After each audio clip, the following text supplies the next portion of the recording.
I'd for asking my late daughter's husband to care for children who aren't biologically his? I'm 55 years old. I never imagined I'd be raising babies again at this age. My daughter Olivia was 30 when she was lost to us. It was only 3 months ago, while giving birth to her second son Noah. It was a complicated birth, the kind you hardly see anymore, but one that occasionally takes someone you love from you without warning. It all happened so fast I still struggle to process it. One moment she was alive and in labor, and the next they were telling us they couldn't save her. She left behind 2 children, 4-year-old Jacob and the newborn Noah, and a devastated husband Mark, my son-in-law. For the first few weeks, grief was a thick fog that covered everything. I couldn't stop thinking about my daughter, about her last words, if she suffered, if she ever got to see her baby's face. But while I was grieving, I also had to stay on my feet because those 2 boys were still there. They needed to be fed, bathed, held, and soothed. And Mark, well, he was genuinely trying. He did what he could. He worked from home as always and managed to care for Jacob and feed Noah. My husband and I went over whenever we could. We'd cook, watch the kids for a couple of hours so he could take a nap or just sit and breathe. And all things considered, it seemed like we were going to make it through.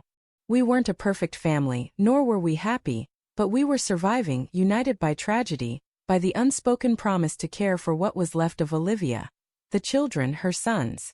Until one day Mark asked to speak with me alone. It was a quiet afternoon.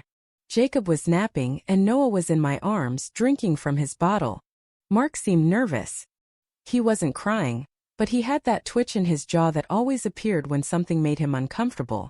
"I need to ask you something," he said, straight to the point. "Did you know if Olivia ever cheated on me?" I felt my blood run cold. My mind started racing, replaying every conversation, every gesture, every silence Olivia had in the last months of her pregnancy. I remembered what she told me once, weeks before giving birth. "Mom, there's something I don't know how to tell Mark, and I'm not sure I want to know the answer either." I ignored it at the time. I buried it. I thought it was one of those things that would dissolve with time. "How can you think that of her?" I yelled. "Olivia was lost giving birth to your son, and you come to me saying you think she cheated." He remained silent, not answering immediately, just apologizing with a lowered gaze.